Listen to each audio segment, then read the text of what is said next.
हाय friends वणक्कम welcome to kalvipettagam நான் உங்க சத்யா இந்த வீடியோல நாம இன்னைக்கு பார்க்க போறது விஜயநகர பேரரசோட பார்ட் 2 வீடியோ தான் நம்ம பார்க்க போறோம் இந்த பார்ட் 2 வீடியோல விஜயநகர பேரரசுல எப்படி நிர்வாகம் எப்படி செயல்பட்டது அவங்களோட ஆட்சி முறை எப்படி இருந்துச்சு சமூக வாழ்க்கை எப்படி இருந்துச்சு அது மட்டும் இல்லாம அவங்க இலக்கியத்துல எப்படி பங்கு பெற்றாங்க அவங்க காலத்துல சிற்பக்கலை எந்த அளவுக்கு வளர்ச்சி அடைஞ்சது அப்படிங்கிற எல்லாமே நாம இந்த வீடியோல பார்க்க போறோம் அதுக்கு முன்னாடி நம்ம சேனலுக்கு நீங்க இப்பதான் ஃபர்ஸ்ட் டைம் வரீங்கன்னா மறக்காம நம்ம சேனலை சப்ஸ்கிரைப் பண்ணுங்க பக்கத்துல இருக்க பெல் ஐகானை கிளிக் பண்ணுங்க அப்பதான் நான் வீடியோ அப்லோட் பண்ணும்போது உங்களுக்கு நோட்டிபிகேஷன் வரும் வாங்க நம்ம டாபிக் பார்க்கலாம் விஜயநகர பேரரசோட நிர்வாகம் எப்படி இருந்துச்சுன்னு பார்க்கலாம் பரம்பரையா பாத்தீங்கன்னா அவங்களோட வழித்தோன்றர்கள் அரசர்களாக பதவி வகித்திருக்காங்க தங்களுடைய வாரிசுகளோட பதவி ஏற்புல அமைதியாக நடைபெறணும் அப்படிங்கிறதுக்காக பட்டத்து இளவரசர்களை நியமிச்சிருக்காங்க அரச உரிமையை பாத்தீங்கன்னா சால்வ நரசிம்மர் முறைகேடாக கைப்பற்றியதா சங்கம ஆட்சி முடிவு பெற்றுச்சு இல்லையா இந்த மாதிரியான முறைகேடுகள் நிறைய இவங்களோட ஆட்சி காலத்துல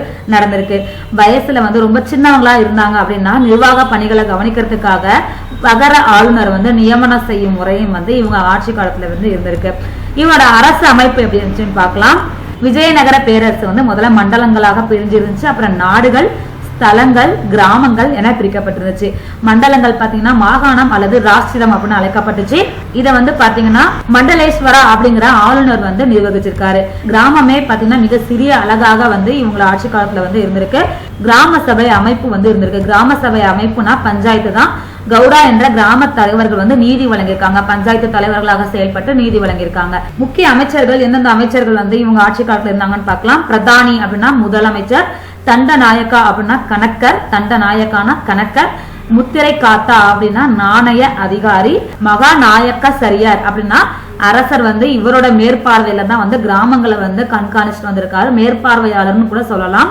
செனடியோவா அப்படின்னா கிராம கணக்கர் சண்டச்சரியர் அப்படின்னா ராணுவத்துறை அத்த வாகனம் அப்படின்னா நில வருவாய்த்துறை சிஸ்தி அப்படின்னா நிலவரி கிஸ்தின்னு சொல்லுவோம் இல்லையா அதான் சிஸ்தின்னு சொல்லியிருக்காங்க இவங்க ஆட்சி காலத்துல நிலவரி அது மட்டும் இல்லாம இன்னும் சில வரிகள் இருந்திருக்கு கடமை வரி இறை வரி அப்படிங்கிற வரிகளும் விதிக்கப்பட்டிருக்கு இவங்க ராணுவத்தை பாத்தீங்கன்னா குதிரைப்படையும் யானைப்படையும் தான் இருந்திருக்கு ராணுவ உயர் அதிகாரிகளுக்கு சம்பளமாக நிலங்கள் வழங்கப்பட்டுச்சு அந்த நிலங்களை அமரம் அழைக்கப்பட்டிருக்கு இது கூட கொஸ்டினா கேட்கலாம் ராணுவ உயர் அதிகாரிகளுக்கு சம்பளமாக நிலம் வழங்கப்பட்டது அந்த நிலம் எவ்வாறு அழைக்கப்பட்டதுன்னு கேட்கலாம் விஜயநகர பேரரசுல வழங்கப்பட்ட அந்த சம்பளமாக வழங்கப்பட்ட அந்த நிலம் எவ்வாறு அழைக்கப்பட்டதுன்னா அமரம் என்று அழைக்கப்பட்டுச்சு ராணுவ வீரர்களுக்கு பாத்தீங்கன்னா பணம் தான் சம்பளமா கொடுத்திருக்காங்க உயர் அதிகாரிகளுக்கு மட்டும்தான் நிலம் கொடுத்திருக்காங்க ராணுவம் நவீனமயமாக்கப்பட்டதால வெடிமருந்து ஆயுதங்களை பயன்படுத்தி இருக்காங்க இந்த வெடிமருந்து ஆயுதங்கள் பாத்தீங்கன்னா குதிரைப்படையோட ஒருங்கிணைக்கப்பட்டிருக்கு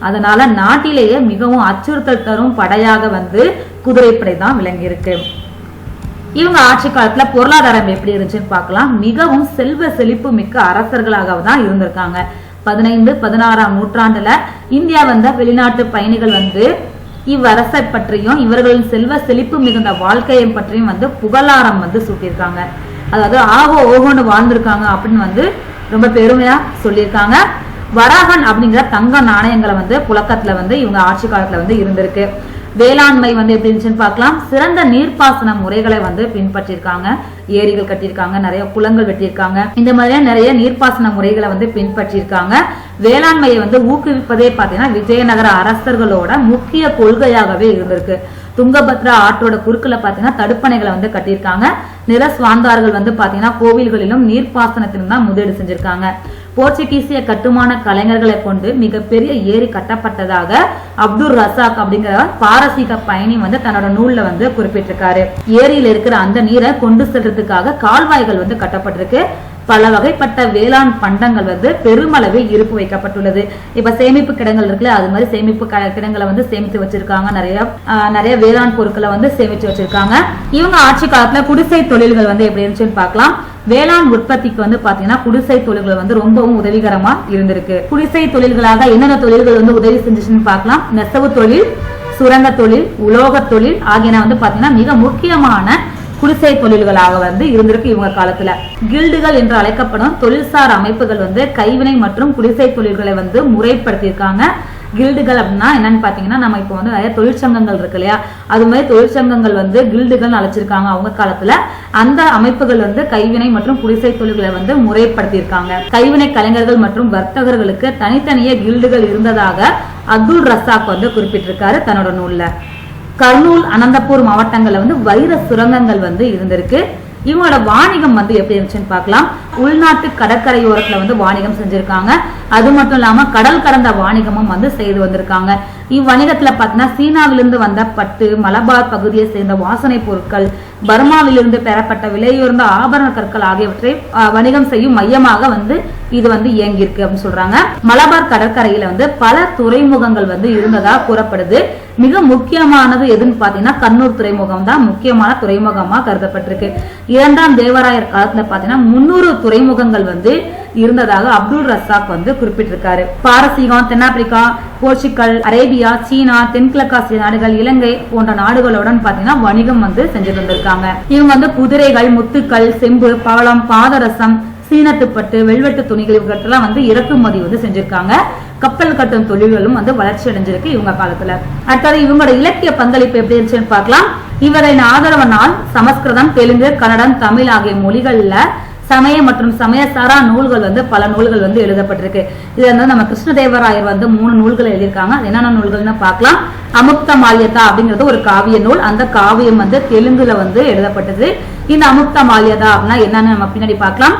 ஜாம்பாவதி கல்யாணம் அப்படின்னு ஒரு நாடக நூல் எழுதியிருக்காரு. அந்த நாடக நூல் வந்து சமஸ்கிருத மொழியில வந்து எழுதப்பட்டுச்சு.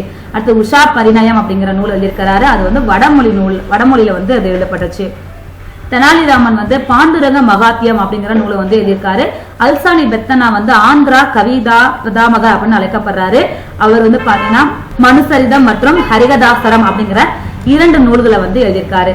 ஸ்ரீநாதர், பெத்தண்ணா, ஜக்கம்மா, துக்கண்ணா போன்ற புலவர்கள் வந்து பாத்தீங்கன்னா சமஸ்கிருத, பிராகிருத மொழிகள்ல எழுதப்பட்ட நூல்களை வந்து தெலுங்கு மொழியில வந்து மொழியாக்கம், அதாவது மொழிபெயர்ப்பு வந்து செஞ்சிருக்காங்க. இவங்க காலத்துல இருந்த முக்கியமான அறிஞர்கள் பத்தி பார்க்கலாம். அல்சானி பெத்தனா ஆந்திர கவிதா பிதாமகர் அப்படின்னு அழைக்கப்படுறாரு. இவர் வந்து என்னென்ன நூல்கள் எழுதியிருக்காருன்னு பாத்தீங்கன்னா மனுசரிதம், ஹரிகதாசாரம், நந்தி திம்மண்ணா அப்படிங்கிற யாருன்னு பாத்தீங்கன்னா அவரும் வந்து ஒரு அறிஞர் தான். பாரிஜாத பகரணம் அப்படிங்கிற நூல் எழுதியிருக்காரு. பட்டுமூர்த்தி எழுதின நூல் வந்து கிடைக்கல. துராஜதி அப்படிங்கிறவர் வந்து கால்ஹஸ்தி மகாத்தியம் அப்படிங்கிற நூல் எழுதியிருக்காங்க. புனவீர பத்ரா அப்படிங்கிற நூல் வந்து கிடைக்கல. பனாஜி சூரனா அப்படிங்கிறவர் வந்து ராகவ பாண்டவியம் அப்படிங்கிற நூலை வந்து எழுதியிருக்காங்க. மல்லண்ணா அப்படிங்கிற ஒரு நூல் எழுதியிருக்காரு. நூல் வந்து கிடைக்கல. தெனாலிராமன் வந்து பாண்டுரங்க மகாத்தியம் பத்தி எழுதியிருக்காரு. இப்ப அமுக்த மால்யதா வந்து எதை பற்றிய நூல் அப்படின்னு பார்க்கலாம். அமுக்த மால்யதா வந்து தெலுங்கு இலக்கியத்தின் தலை சிறந்த படைப்பாக கருதப்படுகிறது. இது வந்து பாத்தீங்கன்னா பெரியாழ்வரோட மகள் வந்து கோதை இருக்காங்க இல்லையா, அவங்கள பத்தின நூல் தான். அவங்க வந்து கடவுள் ஸ்ரீரங்கநாதருக்கு அணிவிப்பதற்காக தொடுக்கப்பட்ட மாலைகளை வந்து அவருக்கு சூடுவதற்கு முன்பாக இவங்க வந்து தனக்கு தானே சூடிக்கொள்வாங்க இல்லையா, அதை பத்தினதான் வந்து பாத்தீங்கன்னா இந்த அமுக்த மால்யதா. அமுக்த மால்யதா அப்படின்னா என்ன பொருள்னு பாத்தீங்கன்னா தான் அணிந்த பின்னர் கொடுப்பவர் அப்படிங்கறதுதான் பொருள். அடுத்து இவனோட சமூக வாழ்க்கை எப்படி இருந்துச்சுன்னு பார்க்கலாம். அல்சானி பெத்தனா வந்து பாத்தீங்கன்னா தனது மனுசரிதம் அப்படிங்கிற நூல்ல வந்து 4 முக்கிய ஜாதிகள் வந்து இருக்கிறதா குறிப்பிட்டிருக்காரு. அவை பிராமணர், சத்திரியர், வைசியர், சூத்திரர் அப்படின்னு அழைக்கப்படுது. மகளிரோட நிலைமை வந்து முன்னேற்றமே இல்லாம ரொம்ப தாழ்வாதான் இருந்திருக்கு. அண்ணம்மா, திருமலம்மா இவருவரும் பாத்தீங்கன்னா அவங்க காலத்துல வாழ்ந்த பெண்பால் புலவர்கள், புகழ் வாய்ந்த பெண்பால் புலவர்களாக இருந்திருக்காங்க. விஜயநகர பேரரசுல வாழ்ந்த பெண்பால் புலவர்கள் யாருன்னு கேட்டாங்கன்னா அண்ணம்மா, திருமலம்மா. தேவதாசி முறை வந்து பழக்கத்தில் வந்து இருந்ததாக பயஸ் அப்படிங்கிறவர் வந்து குறிப்பிடுறாரு. சதி வழக்கம் வந்து பெருமையாக கருதப்பட்டது. சதி வழக்கம்னா ஒண்ணு இல்ல, உடன்கட்டை ஏறும் வழக்கம் இருக்கு இல்லையா, அதுதான் சதி வழக்கம்னு சொல்லுவாங்க. அது வந்து ரொம்ப பெருமையாக கருதப்பட்டிருக்கு இவங்க காலத்துல. நூனிஸ் வந்து அதை பற்றி வந்து அவரோட நூல்ல வந்து குறிப்பிட்டிருக்காரு. சங்கம மரபினர் வந்து சைவர்களாக வந்து திகழ்ந்திருக்காங்க. விருப்பாட்சர் தான் அவங்களோட குலதெய்வமா இருந்திருக்கு. எல்லா அரசர்களும் பிற சமயங்கள் மீது மிகுந்த சகிப்பு தன்மையோட தான் நடந்திருக்காங்க. ஆலயங்களுக்கு சேவை செய்யும் நாட்டிய பெண்களும் வந்து இவங்க காலத்துல இருந்திருக்காங்க. அரச குடும்பத்தில் பலதார மனம் வந்து நடைமுறையில வந்து இருந்திருக்கு. இவங்களோட பண்பாட்டு பங்களிப்பு வந்து எப்படி இருந்துச்சுன்னு பார்க்கலாம். இவர்களோட ஆட்சியில பாத்தீங்கன்னா கோவில்கள் கட்டும் பணிகள் வந்து அதிக அளவுல வந்து நடைபெற்றிருக்கு. ராஜகோபுரங்கள், நுழைவாயில்கள் மற்றும் வளாகங்களில் சிறப்பு தூண்கள், கல்யாண மண்டபங்கள் போன்றவை வந்து இவர்கள் காலத்துல வந்து சிறப்பு அம்சமா கருதப்பட்டிருக்கு. பெரிய ஆலயங்கள், 100 கால் மண்டபங்கள், 1000 கால் மண்டபங்கள் இவர்கள் காலத்துல வந்து கட்டப்பட்டதா இருக்கு.